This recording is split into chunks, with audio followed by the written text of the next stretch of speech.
Inna abi wa abaka finnar. Berarti terjemahannya apa? Sesungguhnya bapakku dan bapakmu ada di neraka.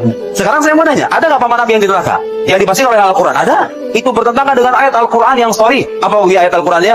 Wa ma kunna mu'adzibina hatta nab'atha rasulan. Sekalipun mereka itu menyembah berhala, berubah agama. Kalau benar hidup pada masa Nabi belum diutus, dia akan selamat.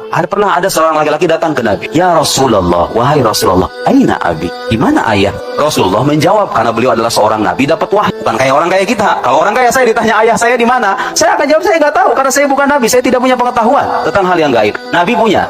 Nabi kemudian mengabarkan kepada orang itu, wa finnar, dia di neraka, ayahmu itu di neraka. Orang itu kemudian merasa mukanya itu berubah, murung, sedih, wajar kan? Bapak kita dikabarin aja di neraka, gimana nggak sedih? Akhirnya Nabi itu Pak, Nabi itu punya akhlak jalbul khawatir. Apa itu jalbul khawatir? Menenangkan hati orang. Orang di saat gelisah, gendah gulana, beliau itu seringkali berupaya untuk menenangkan batinnya. Cara beliau menenangkan batinnya itu dengan berkata apa? Inna abi wa abaka finnar. Itu orang Indonesia yang cuma melihat kamus bahasa Arab. Abun artinya bapak. Berarti terjemahannya apa? Sesungguhnya bapakku dan bapakmu ada di neraka. Oh, kalau begitu berdasarkan ini hadis, gak bisa kita tolak ya, gak bisa kita tolak. Dia lupa kata abun itu Pak. Lihat, saya ingin mengajari anak-anak muda jangan gampang menyalahkan kiai, ulama atau siapapun yang belajar agamanya itu lama. Kadang-kadang apa yang Anda tidak pahami itu mereka sudah paham lebih dulu. Cuma cara memahaminya beda.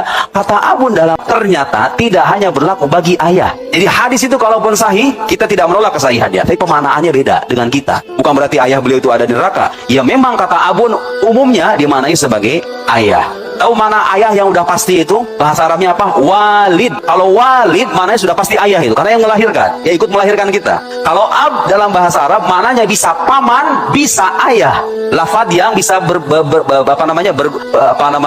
diberlakukan untuk ayah dengan bapak. Mana dalilnya? Dalam Al-Qur'an. Am kuntum syuhada idh qala Ibrahim am kuntum syuhada idh hadara Yaqub al-maut idh qala li banihi ma ta'buduna min ba'di qalu na'budu ilahaka wa ilaha abaika. Kata anak cucu keturunan Nabi Yakub ketika ditanya oleh Nabi Yakub, apa yang kalian sembah setelah sepeninggalku? Jawaban mereka apa? Na'budu ilahaka wa ilaha abaik. Kami menyembah Tuhanmu dan Tuhan abaika. Aba jadi jamak dari kata abun. Disebutkan Nabi siapa itu? Ibrahim, Ismail,